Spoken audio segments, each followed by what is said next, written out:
été d'accord, cette émission n'existerait pas. Bonsoir à tous, bienvenue sur le plateau de Ça se débat, saison 1, épisode 39. 39 comme 39, la célèbre chanson de Queen, sortie en 1975, à découvrir ou redécouvrir. Au sommaire de l'émission ce soir, le Conseil de défense iranien a averti que le pays pourrait lancer une frappe préventive contre ses ennemis s'il détecte des signes de menace imminente pour sa sécurité.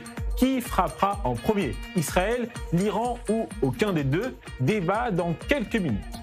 Selon le département de police de la ville de New York, les Juifs ont été la cible de plus de crimes haineux que toutes les autres catégories de population réunies en 2025. La gouverneure de New York a indiqué qu'elle instaurerait des zones de sécurité autour des synagogues. Témoignage de Brigitte Dayan, dirigeante communautaire à New York. Groenland, Rima Hassan, Syrie, frères musulmans. Quel est le lien entre ces 4 sujets ? Ils seront tous dans le traditionnel tour de l'info de Ça se débat. Jean-Luc Mélenchon attaque Israël.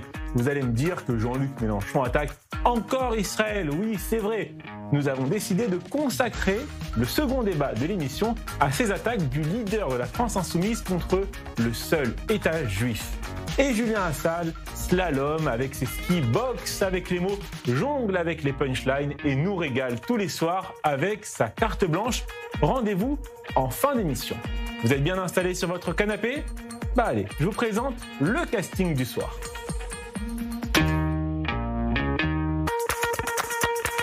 Ça se débat, saison 1, épisode 39, en compagnie de Maître Olivier Pardo. Bonsoir Olivier, bonsoir, comment allez-vous ? Fort bien, et vous-même ? Je suis heureux de vous retrouver ici en plateau à Tel Aviv. Moi, je suis très heureux.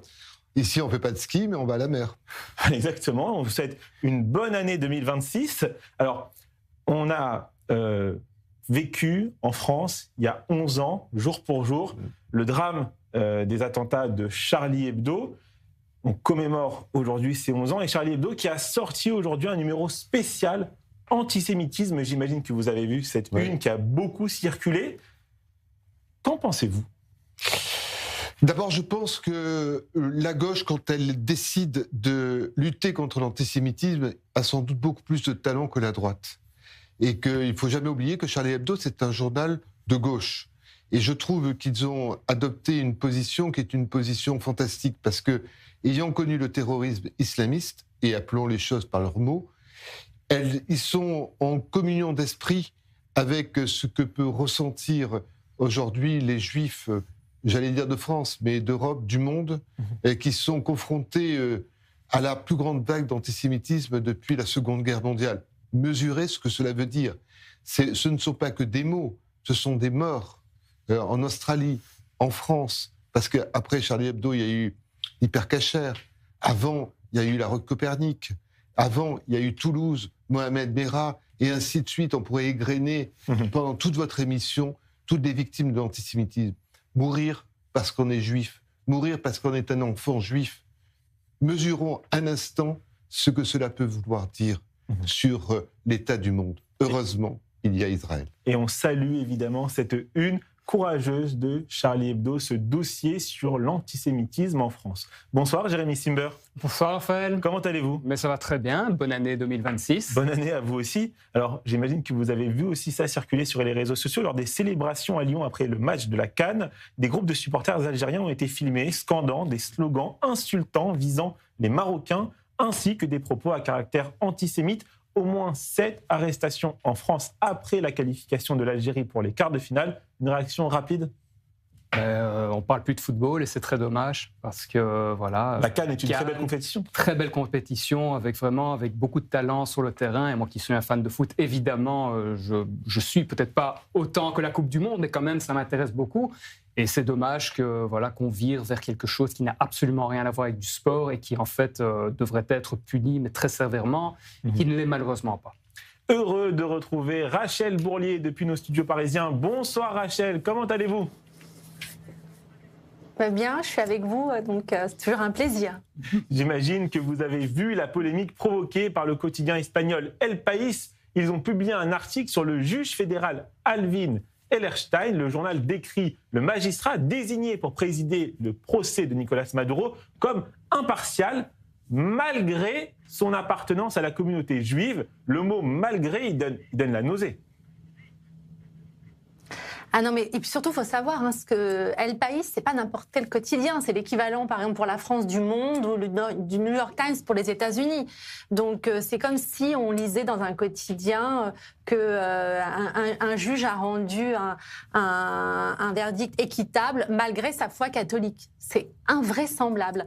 Donc, encore une fois, l'Espagne démontre qu'il y a cet antisémitisme culturel décomplexé. C'est effrayant.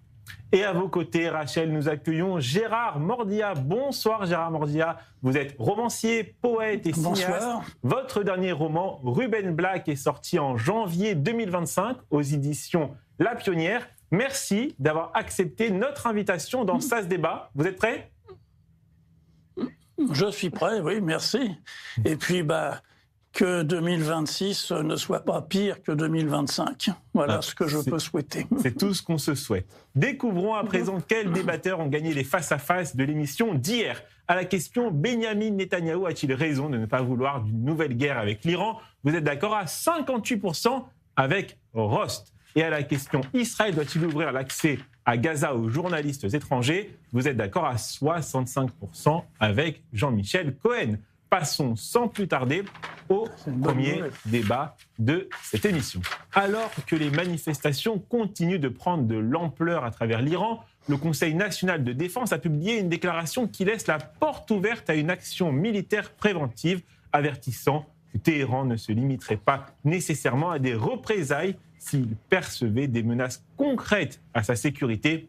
Cette menace a inspiré 7 questions à l'équipe de Ça se débat. Israël doit-il frapper l'Iran en premier ? 2 débatteurs ne sont vraiment pas d'accord. Rachel Bourlier a répondu oui et Jérémy Simber a répondu non à cette question. Ça se débat, saison 1, épisode 39, face à face. Numéro 1, c'est parti.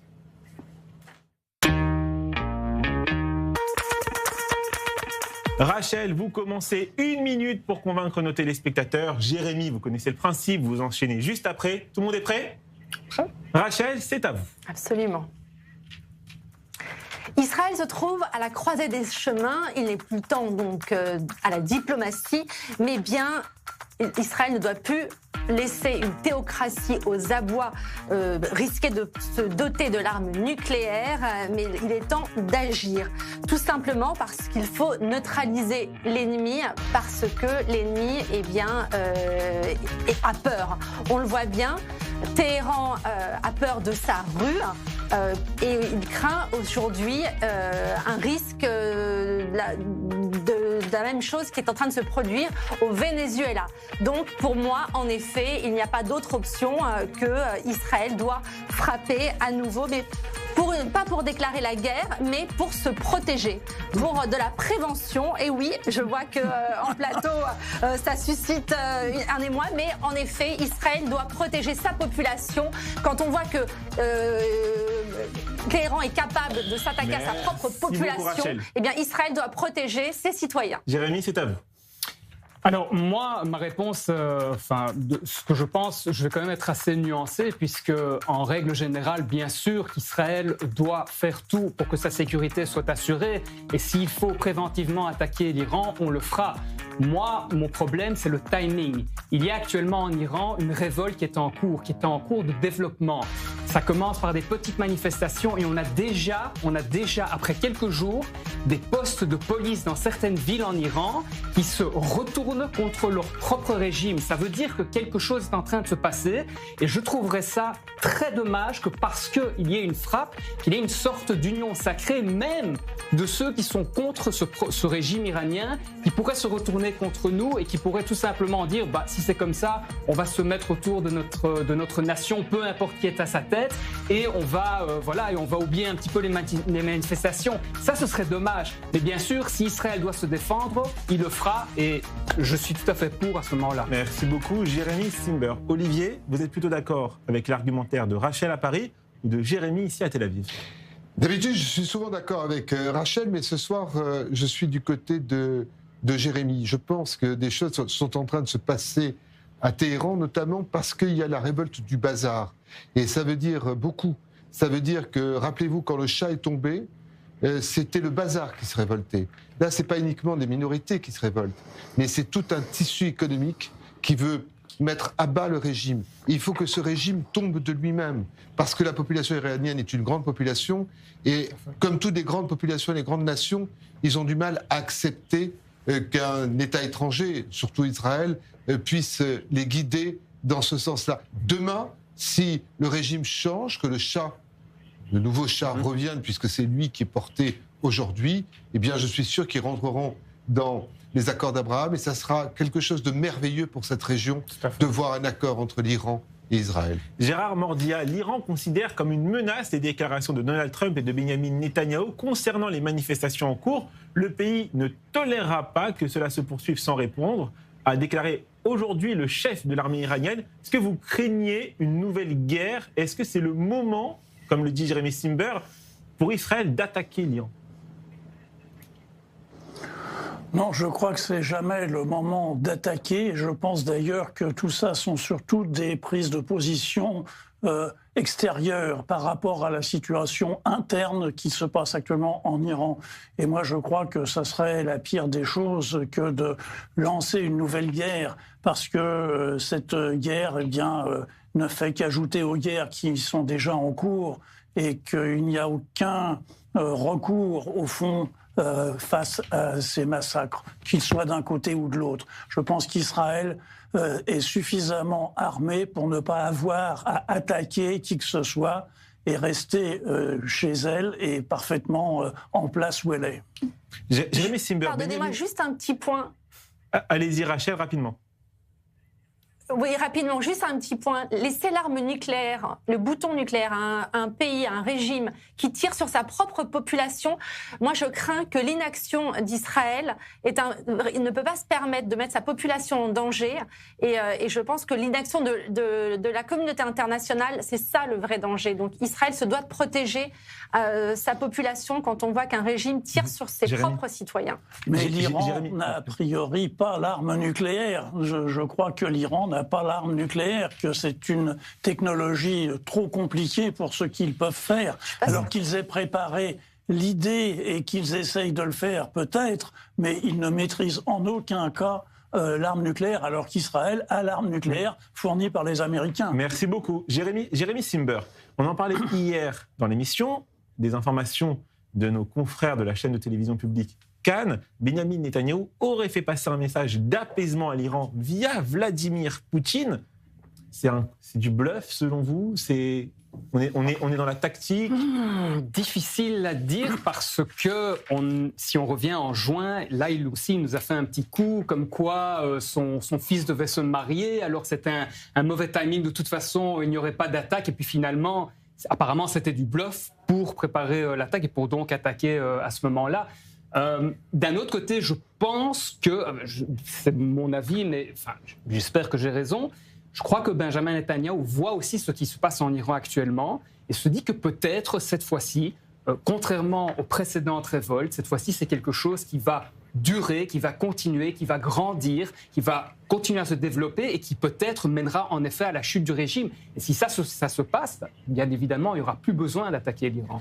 Les Iraniens ont-ils besoin d'une aide extérieure pour faire chuter leur régime? Je pense que l'aide extérieure, ils l'ont, parce qu'ils savent très bien qu'ils peuvent compter sur Israël le jour venu pour les épauler et les aider. Mais c'est un peuple fier, l'Iran, et ils sont en capacité de se révolter. Ils ont essayé de se révolter. C'est difficile de se révolter sous les bombes et sous les menaces de la police qui est extraordinairement violente. Et le régime est très affaibli. Le régime vit très durement les sanctions qui prennent leur efficacité. Le régime a montré sa grande faiblesse au moment de la guerre des 12 jours. Et donc, je pense que le moment est un moment historique où les choses peuvent se passer. Et je rejoins M. Mordia, c'est-à-dire que Israël n'est pas un pays impérialiste qui cherche absolument à aller partout. Israël est un pays qui cherche à se protéger et à avoir des amis. Nous avons des amis dans le monde arabe. Il serait bien que nous ayons des amis dans le monde perse. Gérard Mordia, vous êtes le nouvel arrivant dans cette émission. Alors, je vous accorde le mot de la fin sur ce débat. Allez-y. Bien, je ne peux qu'approuver ce qui vient d'être dit. Je crois qu'effectivement, il faut arrêter les guerres, toutes les guerres, et que ce qui se passe en Iran nous laisse au fond l'espoir qu'il y ait un changement qui vienne du peuple, un changement démocratique, et que ce ne soit pas le résultat ni d'une guerre civile, ni de l'intervention d'un pays étranger. Merci beaucoup à tous les quatre pour ce premier débat. Prenons tout de suite la direction de New York pour parler d'antisémitisme.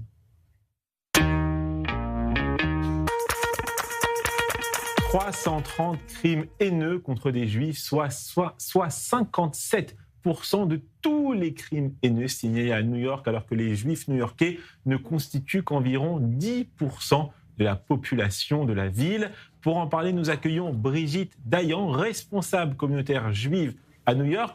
Bonsoir Brigitte, merci d'avoir accepté notre invitation sur i24 News. Alors, pour la deuxième année consécutive, les Juifs sont la cible de crimes haineux à New York, plus que tous les autres groupes réunis. Comment l'expliquez-vous ? En fait, il ne faut pas aller très loin parce que si vous voyez dans la Bible, dans la Tanakh et dans la Gemara, les rabbins, ils ont dit « Esav sonnait à Yaakov ». Et je fais que de revenir à cette expression-là, que Esav n'aime pas Yaakov. Maintenant, bien sûr, pour les rabbins, Esav, c'était l'Église, parce que dans le temps, c'était la chrétienté. Mais vraiment, Esav, ça veut dire que la haine antisémite est la haine la plus ancienne du monde. Donc, d'un côté, même que c'est malheureux, ce n'est pas très surprenant. Ça n'a jamais été autre part, ça vient de la gauche, ça vient de la droite, et on le sait, malheureusement. Est-ce que c'est un échec aussi de l'ancien maire de New York, Eric Adams ? Est-ce que ça explique aussi pourquoi autant de Juifs ont voté pour Zohran Mamdani ?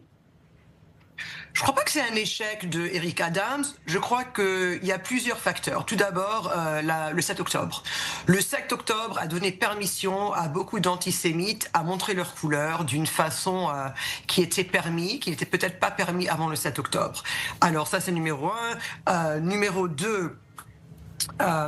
on voit ce qui se passe en Europe. L'Amérique, je dis toujours que l'Amérique a peut-être 10 ans, 15 ans, 20 ans derrière l'Europe. Mais ce qu'on voit à New York maintenant, c'est ce qu'on voyait en France il y a peut-être 20 ans. On n'aurait jamais pensé le voir ici, Mais en fait, c'est ce qui se passe. Mais je ne crois pas que ça a à faire avec Eric Adams, qui était quand même un des meilleurs maires du point de vue juif, du point de vue Israël. C'est un homme qui aime beaucoup les Juifs, qui aime beaucoup Israël, qui d'ailleurs a donné le dernier mois de cette maire, a fait vraiment beaucoup pour des Juifs et il a été en Israël.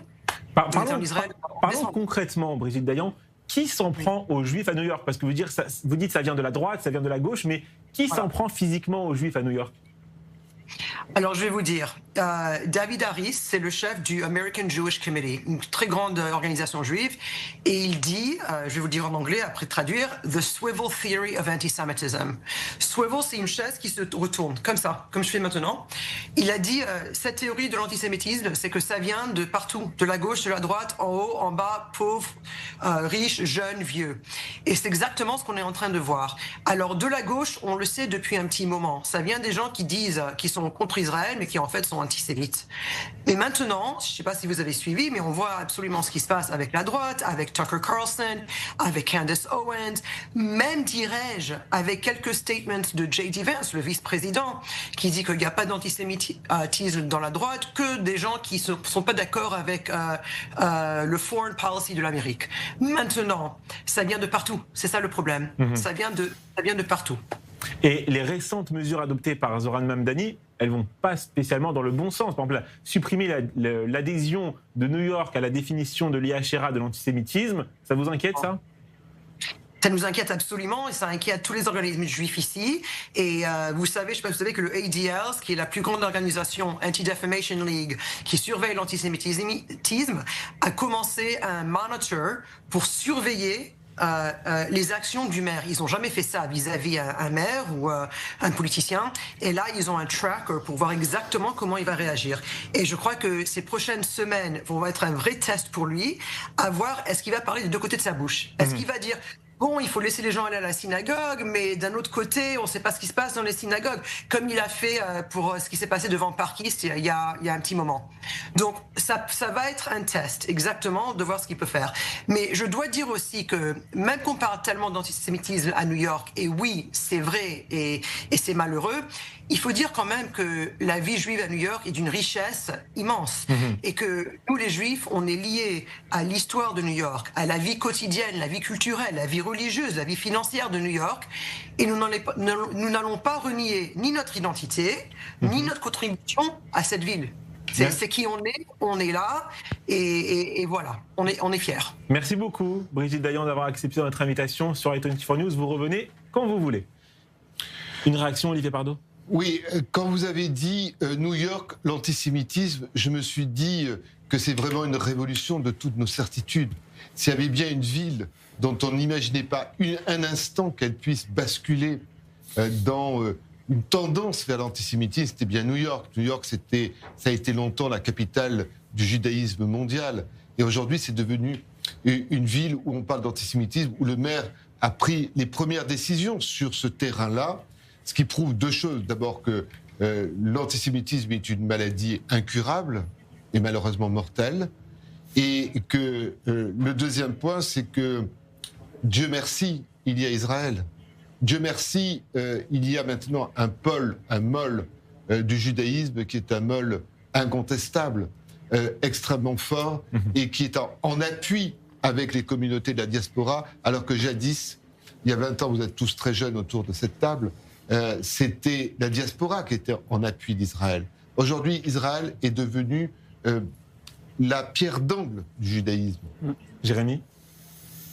J'ai pas grand-chose à rajouter. Tout à fait, c'est incroyable en fait de penser qu'une ville comme New York soit touchée par l'antisémitisme alors que c'est vraiment un symbole du judaïsme, vraiment c'est cette culture juive. Moi j'ai été plusieurs fois à New York et je l'ai constamment remarqué. C'est vraiment, ça fait partie de l'héritage de New York. C'est tellement important de voir ce qui se passe actuellement et surtout maintenant avec un maire pareil.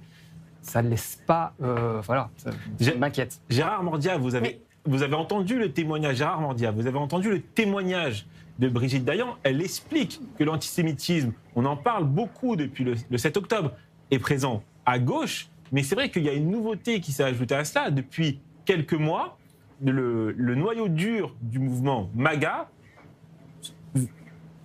prend un virage antisémite dans les déclarations sur les réseaux sociaux, dans les vidéos qui sont publiées sur YouTube. Et ça inquiète aussi la communauté juive locale. On l'a entendu dans ce témoignage.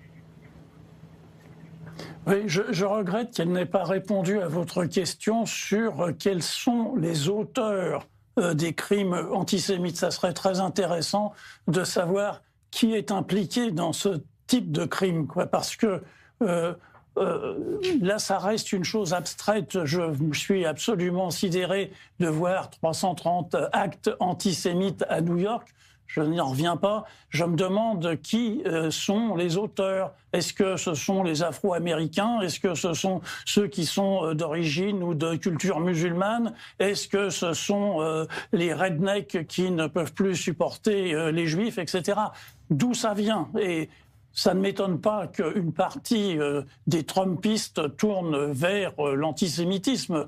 En France, on voit bien avec cette chose sidérante que les néofascistes qui sont historiquement antisémites, le Rassemblement national et tous ceux qui y ressemblent, sont désormais philosémites. Pourquoi ? Parce que simplement, M. Trump incarne un néofascisme mondial et que c'est ça qu'il faut défendre.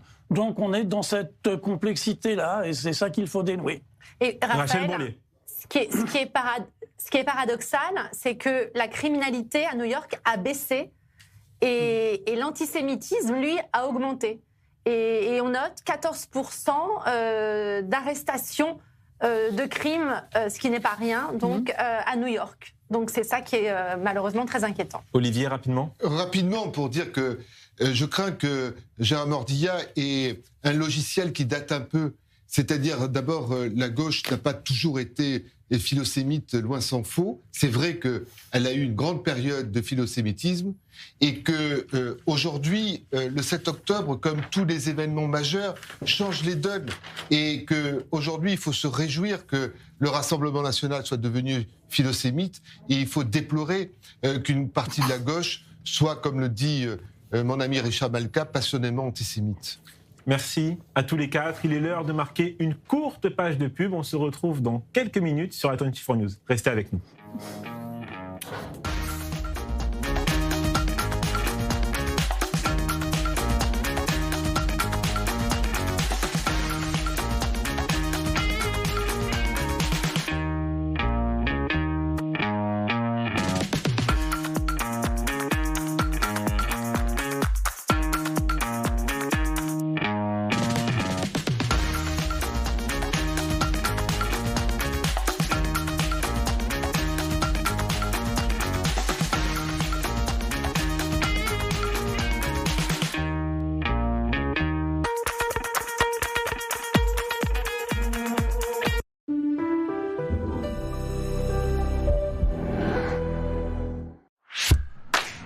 En Israël ou préparez votre alia, félicitations. Vous avez un téléphone ? Parfait. Téléchargez gratuitement l'appli Olim et découvrez tout ce que nous avons à vous offrir. Prise de rendez-vous médicaux et administratifs, paiement de vos factures, vérification de dettes, traduction instantanée, recommandations de professionnels, suivi de demandes et bien d'autres choses encore. Et si vous n'y arrivez pas tout seul, notre équipe parle votre langue et vous aide dans toutes vos démarches en Israël, à partir de 99 shekels par mois en illimité et pour toute la famille. Alors n'hésitez plus. Téléchargez l'appli ou contactez-nous. Les équipes du Magen David Adom sauvent des vies. Ambulance, unité mobile, dons du sang, secouristes. Ils sont sur tous les fronts, pour tous, sans distinction. En cette fin d'année, votre don peut tout changer.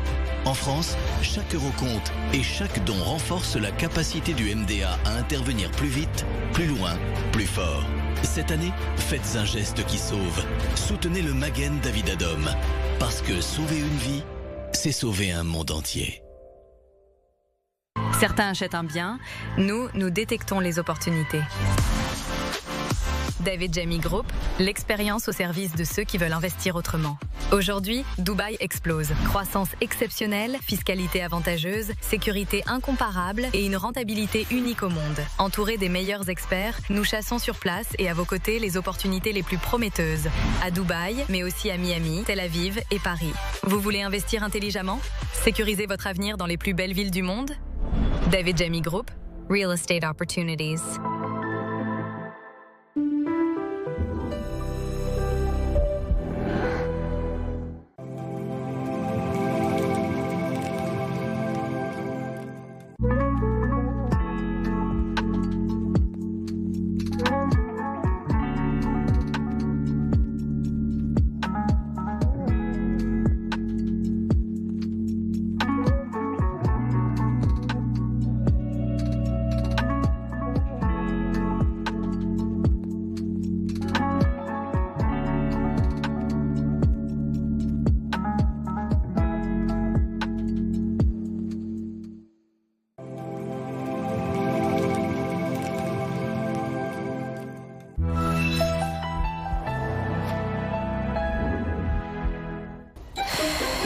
J'en ai marre de ces interviews.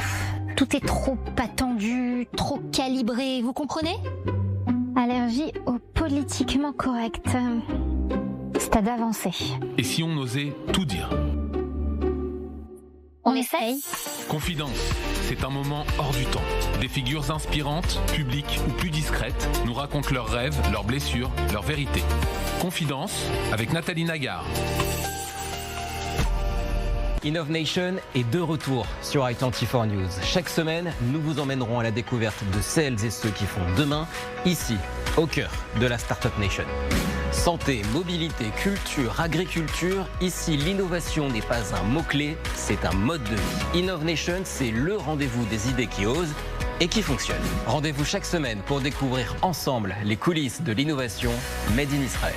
InnovNation, tous les mardis sur i24 News. Le grand oral sur i24 News, c'est chaque lundi à 21h30.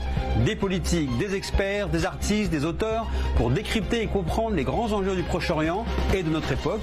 Ils sont mes invités pour ce grand oral sans détour et sans langue de bois, à lundi sur i24 News.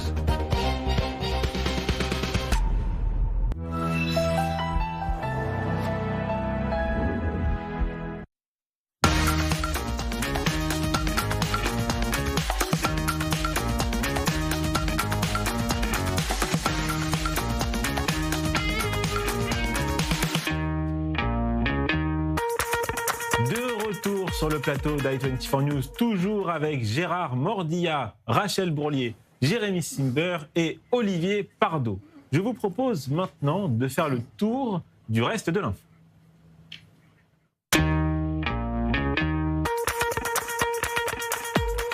Rachel à Paris, je commence avec votre information. Un article de nos confrères du JDD. Sur la chaîne YouTube Décolonial, Parole d'honneur, Rima Hassan a évoqué la situation des pieds noirs.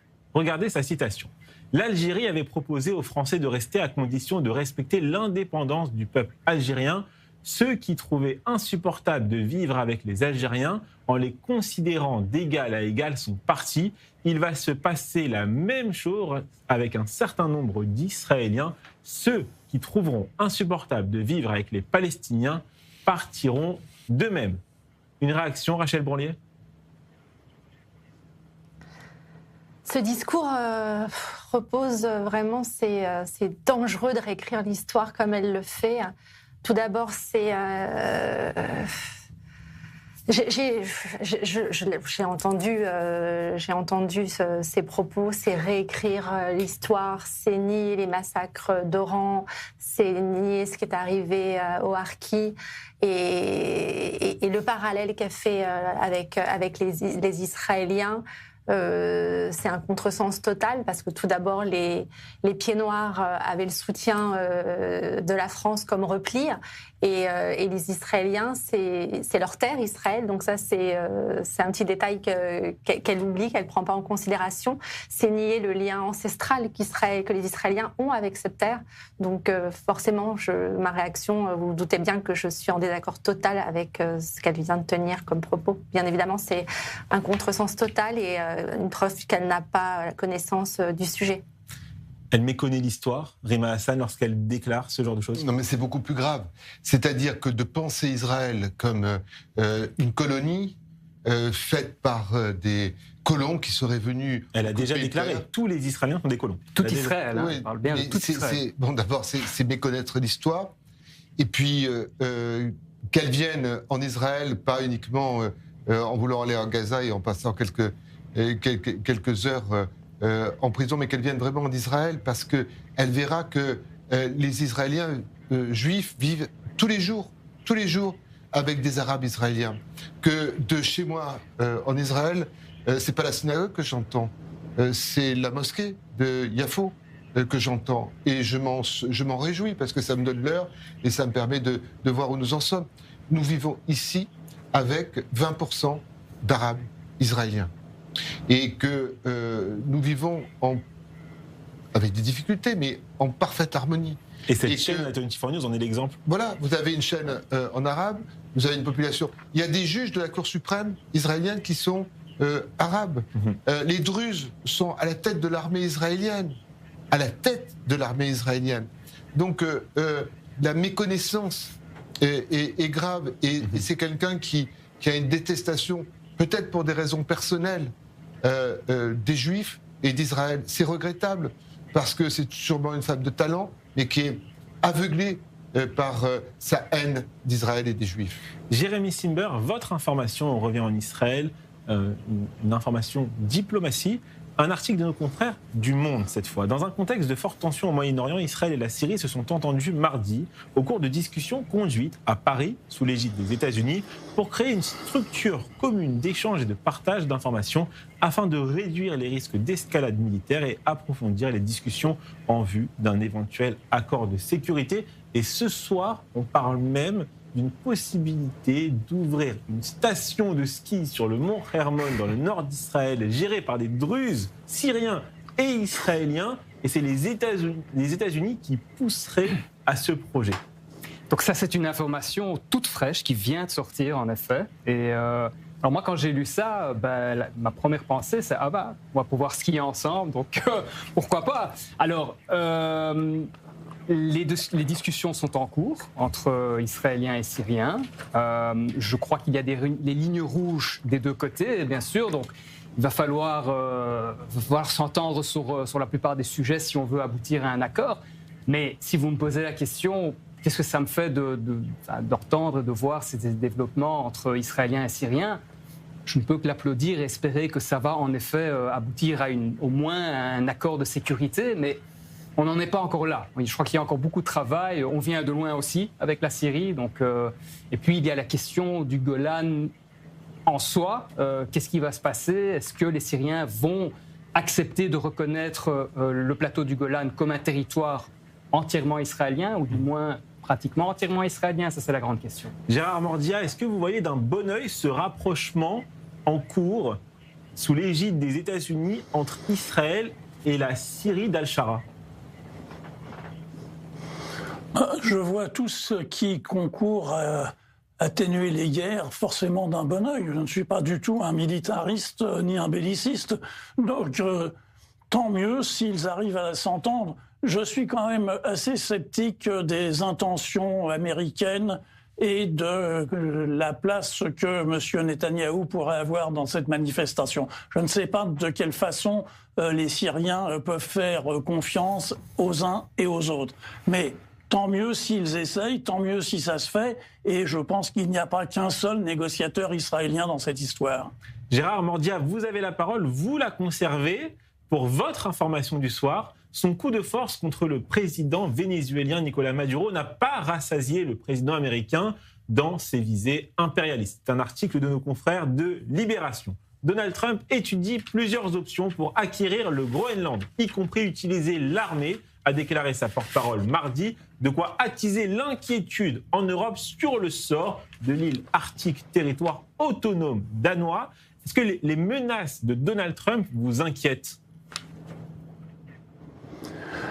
Il faut dire que historiquement, les États-Unis ont toujours été des voleurs et des assassins. Ils ont commencé par voler les terres des tribus indiennes, ensuite, plus près de nous, voler l'or au Congo en faisant assassiner Lumumba, avec la complicité des Belges et de l'ONU d'ailleurs, puis ils ont volé le cuivre au Chili en faisant assassiner Allende, puis on peut continuer comme ça, hein, ils ont en Irak, c'est pareil, c'est pour prendre le pétrole. Donc, heureusement qu'ils étaient quand même là pour nous sauver. Hein. Mais heureusement que les Russes ont gagné d'abord à Koursk et ensuite à Stalingrad. Les Américains, et d'ailleurs Barack Obama l'avait parfaitement souligné lors de son discours au moment des célébrations, c'est parce que aussi les Russes ont gagné de leur côté que les Américains et les Anglais ont pu débarquer. Donc il ne faut pas non plus penser qu'il n'y a qu'un seul côté et que l'Amérique a sauvé le monde. Non, l'Amérique, ce sont des prédateurs et des impérialistes. Et ça ne m'étonne pas que M. Trump veuille envoyer l'armée pour prendre le Groenland, dire c'est à moi. Alors, c'était quand même un peu à eux, hein, quand même, si on repart. Alors à ce moment-là, tout est à eux. Non, tout est à eux. Mais alors comment je ne vous dis pas qu'on devrait leur laisser, mais c'était... Mais comment peut-on reprocher à ce moment-là à M. Poutine de faire la guerre en Ukraine? Comment va-t-on reprocher aux Chinois de prendre Taïwan? Pourquoi? Parce que d'un seul coup, il n'y a plus aucun droit international qui tienne. Droit international, c'est ça le vrai problème. On a un avocat ici en plateau à Tel Aviv qui, j'imagine, souhaite réagir à vos déclarations. D'abord, je les trouve très modérés, parce que dire que l'Amérique n'était qu'un pays de prédateurs et d'assassins, ça prouve une certaine modération de la part de M. Mordia, c'est évidemment du second degré. Et interrogez-vous juste une seconde sur cette affaire de droit international. Le droit international a été en faillite totale. C'est-à-dire qu'il n'a jamais permis de protéger un seul peuple. Il n'a jamais permis de protéger quiconque. Quand vous savez que le comité des droits de l'homme de l'Organisation des Nations Unies était présidé par l'Iran, vous comprenez à quel point le droit international a failli. Et que l'attitude de Trump doit être aussi regardée sur ce plan-là, le droit international est en échec. Le droit international doit être complètement revu et corrigé. Et c'est l'échec du droit international qui a permis la possibilité de l'action de Trump. Et ce n'est pas l'action de Trump qui entraîne l'échec du droit international. Il n'y a pas de droit international parce que le droit international n'a jamais protégé aucun peuple, aucun pays. Et ici, en Israël, si on devait attendre que le droit international nous protège, nous serions morts et enterrés comme nous fûmes à Auschwitz pendant la Seconde Guerre mondiale. Jérémy, une réaction sur les velléités de Trump sur le Groenland ? Oui, c'est typiquement Trump en fait, parce que, vous savez, moi qui ne suis pas un grand fan de Trump, je l'ai quand même applaudi et j'ai trouvé vraiment courageux et tout à fait, unique que c'est lui qui a pu ramener les otages vivants de Gaza, qui les a presque tous ramenés, il en manque un évidemment, mais voilà, les otages sont revenus, c'est lui qui l'a fait, donc d'un côté, je l'applaudis pour ça, mais puis bon, je suis désolé, on peut dire ce qu'on veut, le Groenland, ça fait partie de l'Europe, ça fait partie du Danemark. Après qu'il y ait des discussions qui veulent éventuellement arriver à un accord avec le Danemark, c'est autre chose, mais qui veulent qu'il y ait des pensées pour attaquer le Groenland, pour le saisir, ça évidemment, je suis pas pour. On conclut ce tour de l'info avec vous, Olivier Pardo. La Commission des affaires européennes de l'Assemblée nationale examine ce mercredi une proposition de résolution du Parti Les Républicains visant à inscrire les frères musulmans sur la liste européenne des organisations terroristes. Est-ce une bonne initiative selon vous ? Mais c'est une initiative évidente. C'est-à-dire d'abord, les frères musulmans sont une organisation qui, dans nombre de pays arabes, est considérée comme une organisation terroriste, la Jordanie, une organisation par exemple, interdite. Pourquoi ? Parce que la source du terrorisme, le terrorisme, celui qui tue, celui qui massacre, il part d'abord de mots et de conceptions. Ce n'est pas une violence qui est une violence désidéologisée, ce n'est pas une violence folle, c'est une violence construite, la violence islamiste. Si on ne s'attaque pas à la source, on est comme des gens qui ne vont que réagir à des actions sans jamais venir sur les causes. Et la cause, c'est cela. Et ceux qui le réclament aussi à mots bas, ce sont les musulmans qui sont des musulmans modérés et qui en ont assez d'être assimilés aux islamistes et qui en ont assez de voir la dérive et le poids, notamment sur les femmes musulmanes, qu'ont les frères musulmans. Merci à tous les quatre pour ce tour de l'info. Et pour introduire le second débat de cette émission, je vous propose d'écouter une déclaration de Jean-Luc Mélenchon. Depuis qu'il y a eu le cessez-le-feu, comme vous le savez, eh bien, il y a eu le cessez-le-feu le 10 octobre et il y a eu 400 assassinés de plus à Gaza. Et de la même manière, il y a eu le cessez-le-feu en novembre au Liban et il y a eu 350 personnes qui sont mortes sous les bombardements. Ce qui signifie que le gouvernement de M. Netanyahou n'a aucune parole, qu'il abuse de toutes les situations et que le génocide continue à cette heure. D'ailleurs, il suffit de savoir la proportion d'enfants qui sont morts parmi les 400 que j'ai évoqués pour que l'on comprenne qu'il s'agit bien de la description physique de ce qu'est un génocide, car évidemment, assassiner les femmes et les enfants, c'est tout simplement interdire tout futur que ce soit à une société, et c'est bien ce qu'essaye de faire M. Netanyahou. Cette déclaration du leader de la France insoumise a inspiré 7 questions à l'équipe de Ça se débat. Gaza, Israël, Liban, Jean-Luc Mélenchon a-t-il dépassé toutes les limites de la mauvaise foi ? Olivier Pardo a répondu oui et Gérard Mordia a répondu non. Ça se débat, saison 1, épisode 39, face à face. Numéro 2, c'est parti.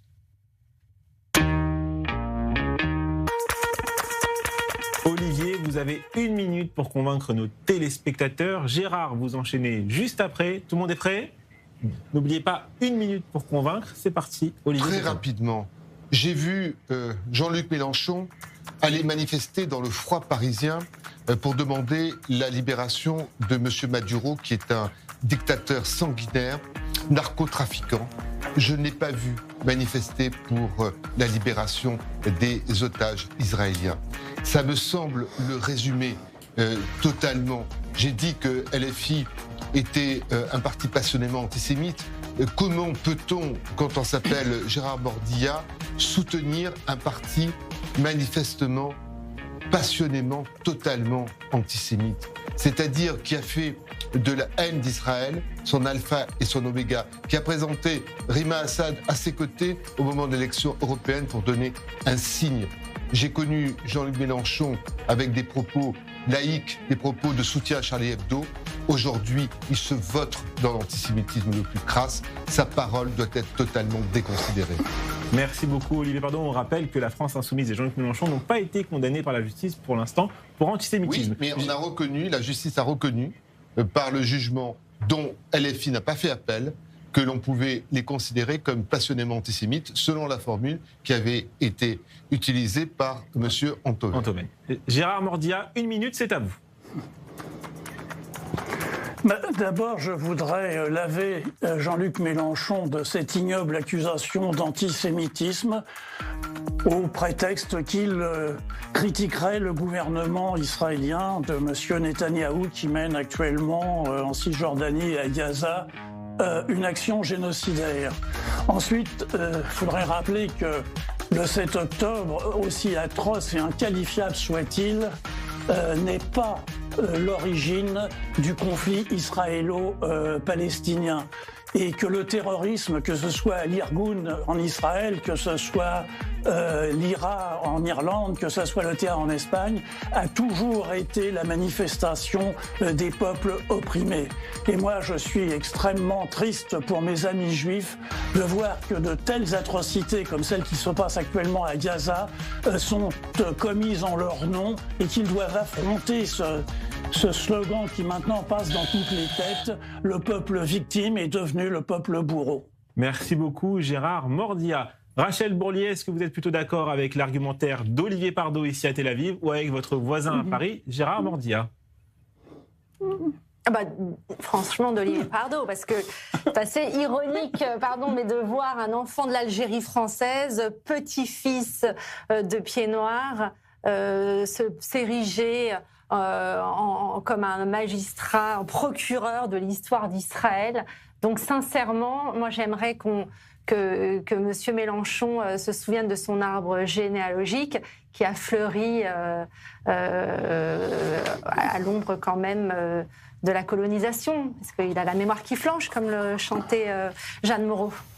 Jérémy Simber, l'antisionisme, selon vous, sera au cœur, c'est la critique perpétuelle d'Israël comme cela, sera au cœur de la campagne de Jean-Luc Mélenchon pour 2027 ? Oui, bien sûr.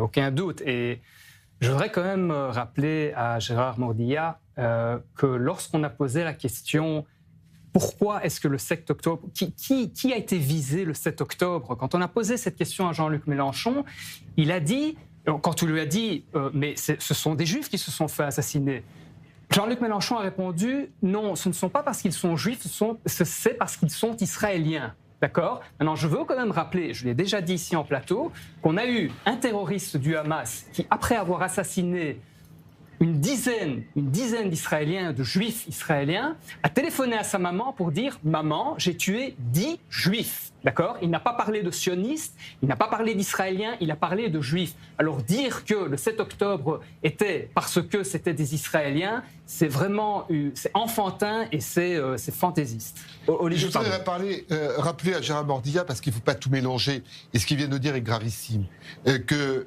l'Irgun, l'IRA, n'a jamais violé, n'a jamais découpé en morceaux des bébés, n'a jamais torturé volontairement. Ça, c'est de la propagande. Ça a été démenti. Mais pas du tout, ça n'a pas été démenti. Ça n'a pas été démenti. Et que revoyez, M. Mordia, revoyez les images, les propagandes, en 14 et en 39. Croyez-moi, revoyez un instant les images qui vous sont publiques du 7 octobre, avec cette jeune femme, avec le pubis couvert de sang, porté sur une moto, hurlant, et peut-être vous réfléchirez à ce que vous venez de dire, et vous prendrez conscience de l'inanité de ce que vous venez de dire. Gérard Mordia, je vous laisse répondre. Écoutez, il y a actuellement, au chiffre officiel, plus de 70 000 morts à Gaza, dont 75% de femmes et d'enfants. Et si on lit le Lancet, le journal anglais, qui n'est pas spécialement un journal d'extrême gauche, il considère, en mesurant le nombre d'impacts, qu'en réalité, il faudrait compter plus de 100 000 morts. Donc, ne faisons pas une sorte d'opposition des atrocités. Elles sont des deux côtés, bien évidemment. Elles sont des deux côtés. Vous n'avez pas nié ce qui s'est passé. Mais je ne nie pas du tout ce qui s'est passé. Excusez-moi, vous n'avez pas nié les atrocités, Attendez, il vient de le dire. Du 7 octobre. C'était un massacre ignoble, je suis d'accord. Voilà, merci. Jean, mais je suis d'accord. Mais ce que je veux dire, c'est que ce qu'on a raconté ensuite, il y a beaucoup de propagande et qui ressemble exactement à la propagande qu'il y avait en France au moment de la guerre de 14-18 ou de 39-45. Les Allemands coupaient les enfants en petits morceaux, les mangeaient, etc. etc. Oui. C'est vieux comme la propagande. Donc ça, je n'y crois pas un instant. Alors, permettez-moi de vous dire, ce qui s'est passé le 7 octobre, c'est pas de la propagande. Ils se sont filmés, ils avaient des caméras GoPro, il y a des films, je vous invite à le voir. Les Israéliens sont filmés en train de tuer encore récemment 2 types qu'ils venaient. Vous avez vu les films? Vous l'avez vu le film? La voix de la Palestine, c'est la voix de Indy Raman, cette petite fille de 5 ans qui se fait tuer par les Israéliens alors qu'il y a... Alors j'ai vu ce film, c'est de la propagande en revanche. Non, c'est pas de la propagande, puisque c'est sur un texte authentique. Rachel et Gérard, il faut qu'on avance. Olivier Pardot, lors de cette conférence de presse, Jean-Luc Mélenchon a également déclaré, on va voir la citation, « Si les États-Unis s'aventurent à aller faire la guerre à Cuba, ils vont tomber sur une population éduquée qui leur brisera les reins. Je l'espère et je le veux. » Qu'en pensez-vous ? Mais parce que c'est un ennemi de l'Occident. Et je rappellerai une chose, parce que ce qu'a dit M. Mordillat est inexact. Et c'est très documenté maintenant. Les propos de Jean-Luc Mélenchon sur la chaîne qui tiendrait M. Gage, sur le caractère cosmopolite de M. Moscovici, sur le caractère tribaliste de M. Zemmour, ne sont pas des propos antisionistes. Ce sont vraiment des propos antisémites sur la crucifixion du Christ. Il va loin. Dû à ses propres coreligionnaires. Voyez-vous, il restera qu'une chose de Jean-Luc Mélenchon, qu'une chose dans l'histoire, c'est qu'il aura redonné à la gauche son goût pour l'antisémitisme. Voilà ce qui restera de Jean-Luc Mélenchon. Il ne restera que cela. On avance sur sa conférence de presse. Il a également déclaré au début de ses vœux, parce que c'était les vœux de Jean-Luc Mélenchon, il s'est présenté comme un maghrébin européen. Est-ce que vous comprenez, et qu'est-ce que vous comprenez lorsqu'il sous-entend ça? Certains diraient de lui qu'il est un enfant de colon plutôt. On l'a vu d'ailleurs en réaction sur les réseaux sociaux. Oui, mais que je sache, Jean-Luc Mélenchon a aussi déclaré il y a peu de temps qu'il n'y avait plus de Français de souche, que c'était, comment il appelait ça, la créolisation. La créolisation de la France, exactement.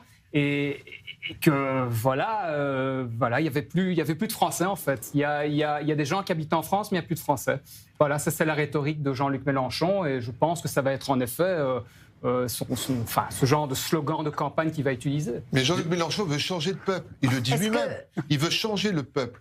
Donc c'est même plus son point de vue, c'est celui-là. Très bien. Dans le tacle, il est dans la haine de soi, qui est classique, qu'on a connu même chez nous, avec Simone Veil, celle qui s'écrivait avec un V, avec un W, qui était la philosophe, qui avait une sorte de détestation pour ce que représentait, elle, c'était son judaïsme, lui, c'est son caractère occidental, qui règle ses problèmes chez le psychanalyste plutôt que devant le peuple français. Merci à tous pour ce débat. Vous avez l'habitude, vous qui êtes souvent avec nous ici en plateau, c'est l'heure de la carte blanche de Julien Assal.